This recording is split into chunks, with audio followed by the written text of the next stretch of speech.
900 years ago, plus or minus 40 years. And they were carbon dated at separate labs at different times. So there's just no doubt they died together approximately 900 years ago in that mine the way the lady told the story. So,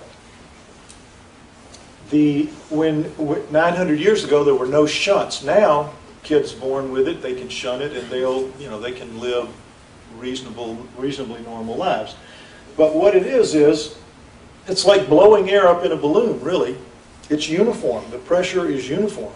There's no pointing the pressure in any particular direction. So you're not going to get a crease.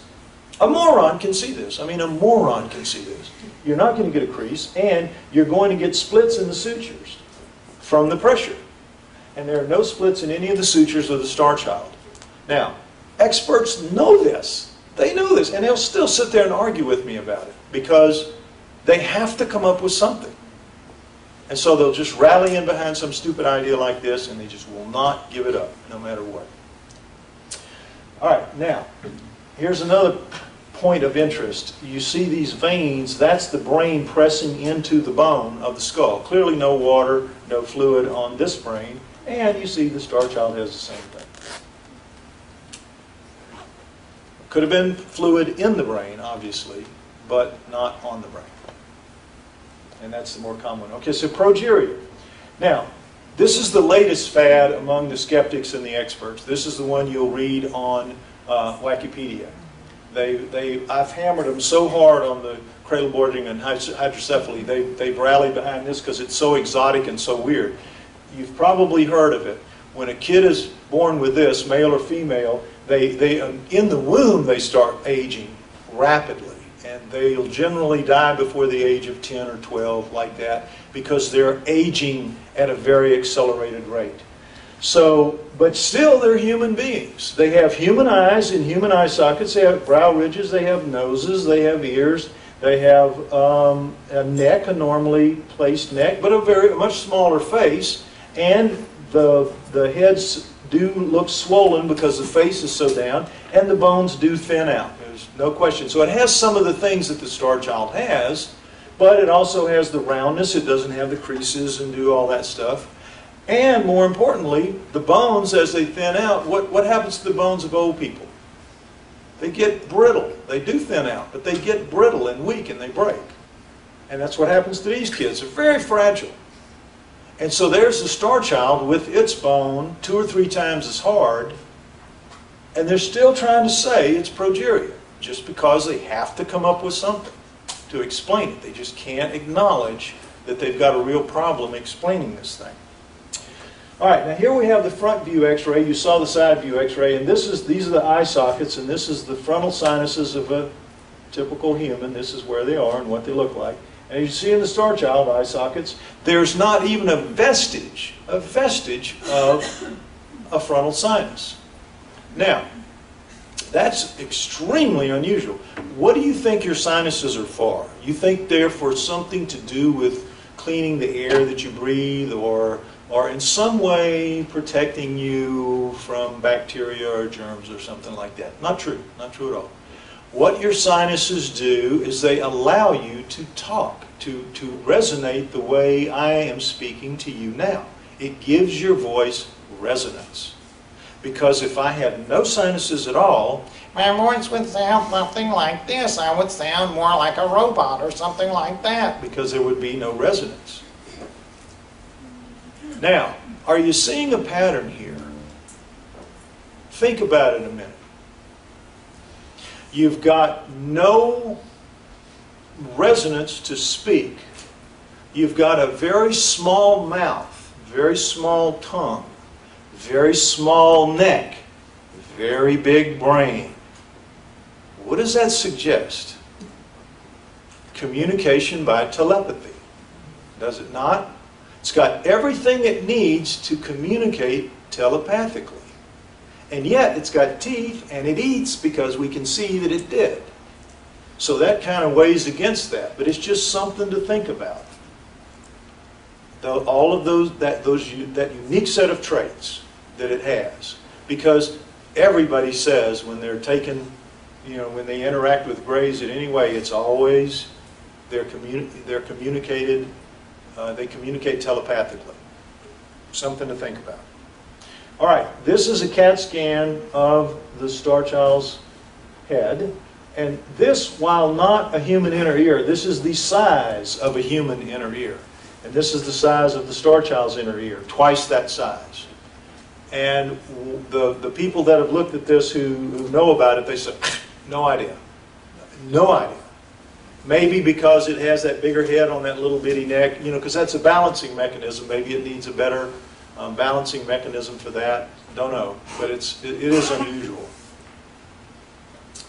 Now, you've all heard the stories, I'm sure, of the women who claim that they are taken on board a UFO, they are made pregnant, they come home, there's no doubt that they're pregnant, they go, they get a sonar scan, they're pregnant, frequently with twins, and in the 4th month, always in the 4th month, they come, they get it, they take the fetus, and the woman wakes up with every sign of a miscarriage except no fetus. She has been harvested. And I don't know how much you know about that, but it goes on in many countries, and it's happened, it goes on in your country. And it happens on a regular basis. Women don't like to talk about it. Men like to talk about it even less. But it happens to men as well, because they take sperm from men. They take eggs from women, they make them pregnant. So, a woman named Josie Galante, in Taos, New Mexico, this happened to her in 1990. She was harvested in 1990.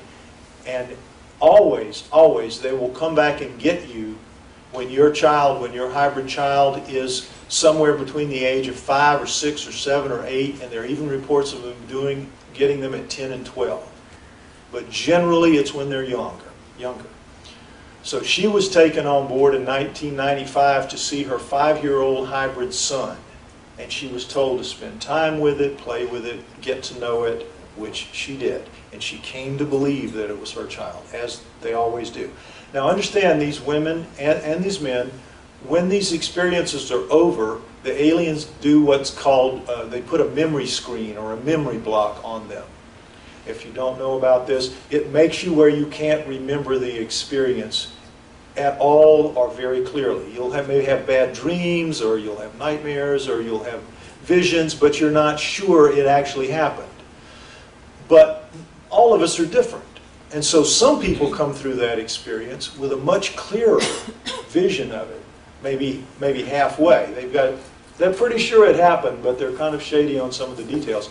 And others come through it with really, really good memories of it, like they didn't even put a screen on, like they might have forgot or something. They can just remember with astonishing clarity every little detail. That happens too. So Josie was one of those people who had a really good memory of it.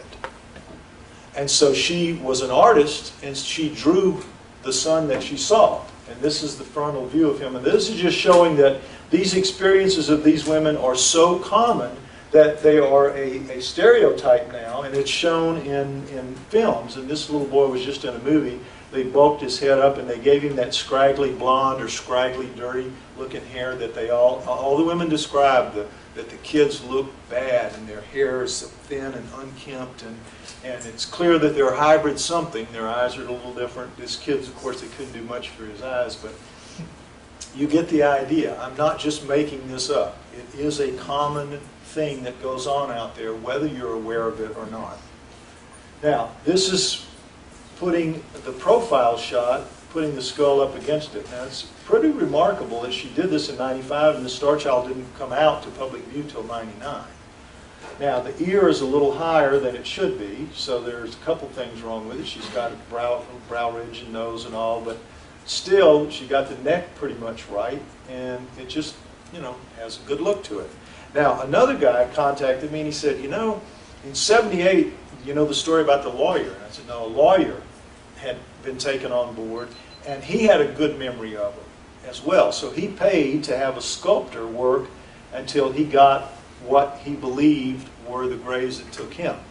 And these eyes are pretty good, because remember we talked about the Star Child that would need, the eyes are going to be down here, they're going to need a pretty big eyelid to cover over, and sure enough, and he's got up until the cheekbones. The cheekbones are too big, but still, this looks about right for what you would be looking for, except the neck is too big, but the ear's in the right place. No crease in the top, but still, there are things wrong in each and some things right, but it's an interesting blend. 95, 78, 99. What are the odds? Now, these are some images that come from various graphic artists who have tried to, or artists who have tried to depict what the Star Child might have looked like, and so I give you a variety and you can take kind of your pick. This is a magazine, excuse me, a magazine cover where the graphic artist took his daughter and just morphed her face. Now, of course, you can see the eye socket and the eye don't match up, but still, it's a pretty interesting technique, and I leave it on there because I think it was a great idea. This is Marc Savy, and you'll see that he did a really interesting way of going about trying to make it all work out right, but he forgot the crease in the top, and he's got a much, much too heavy lower jaw. But still, it's a pretty interesting look when you put you lay the skull kind of underneath it. But now, Rob Roy Menzies does a fusion of the X-ray too, but he took the X-ray and he just built around it. And when he sent me this, I said, God, could you make it look a little less annoyed? So he sent back the final version. After we worked on it, we got this. Now this is, you might recognize the version on the book Communion by Whitley Strieber, the famous book Communion by Whitley Strieber. This is the iconic look of the gray alien. No crease, no, just this is it. Jumped off millions of book covers into the minds of people, and this has become like the image of the gray. Except for one thing. This was done by a graphic artist whose assignment was to give me something that'll scare the hell out of people from the book publishers. And so he did. But it actually looks very little like a real gray. Very little. To my surprise, when I heard this story, I was like shocked. But I heard it from Bud Hopkins, the man himself. I mean, Bud is one of the top regressors of people who claim they have these events. He and Dr. David Jacobs are the two leaders in this field.